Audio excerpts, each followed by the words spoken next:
Just looking at Vanderbilt's lineup, do you anticipate Eric going back to the starting lineup? Yeah.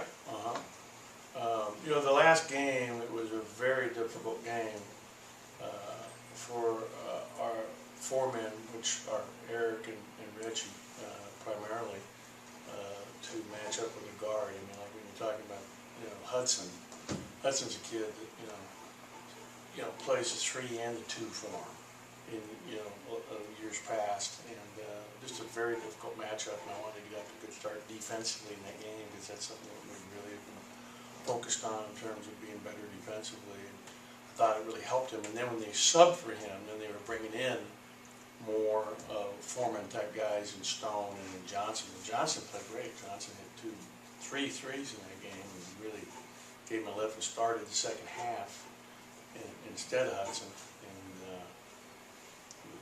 Did a lot of good things for Florida. Okay, Mary Catherine's got the microphone. We'll get it to Logan. With Vandy's size, do you anticipate making any more changes to the starting lineup this week to match up? But they do have, Vanderbilt has very good size. You see they're long, very long, they're 2-guard. Neesmith's like 6'7". He had a great game against South Carolina. I mean, honestly, the turning point in their game against South Carolina comes down to a technical foul with 1:38 to go on, a celebration of a block shot. That turned into a 5-point play, which was a critical, turning point in the game. I mean, they had the game and played really well against a very good South Carolina team. Obviously, you've mentioned this. You mentioned against Florida how much important it was to get that first win, and with the stretch you got coming up with a lot of road games, how much confidence have you seen in your guys in practice? Just getting that. Yeah, we just had the one practice, but we had a good practice today. We had a long day. We did shooting. We practiced hard, and we lifted, and we watched film for an hour. We used our whole 4 hours yesterday.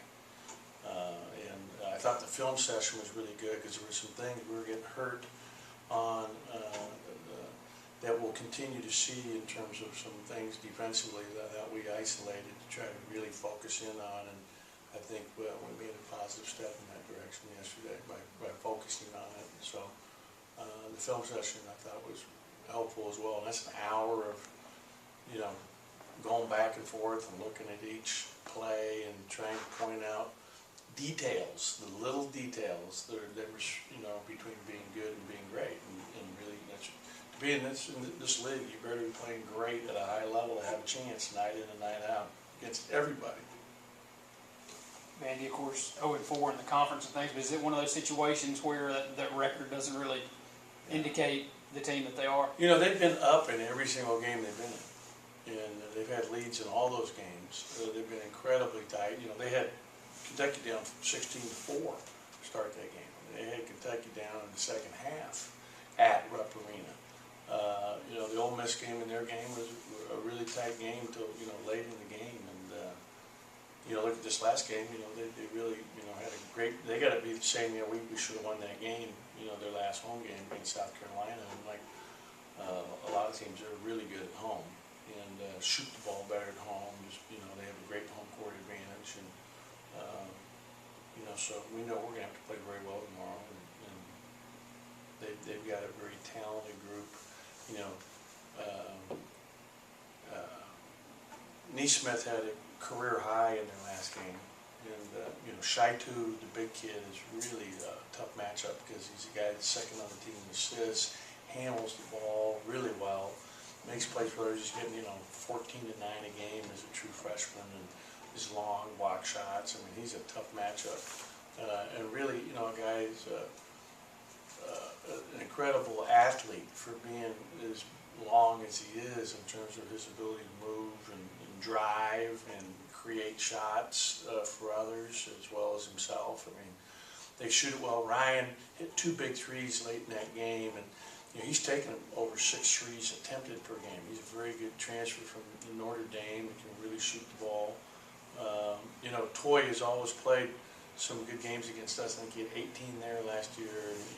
And he's played 4 before, and he'll end up playing 2 at times now in their lineup, and it starts at the 3. So they're huge when you think about their lineup at 6'3", 6'7", 6'8", 6'8", and then 6'11". With the stretch of road games coming up, do you talk to the team about that? And how much does it help just having a veteran team, as you go through the stretch? Yeah, I'm pretty much logging on one game I'm not looking at, hey, we've got 4 of our next 5 on the road. I'm looking, we got the next one on the road. It's just one game at a time. We're not thinking past anything other than what is in the present. That's what we have to focus on, and try to get even here and get to 2-2.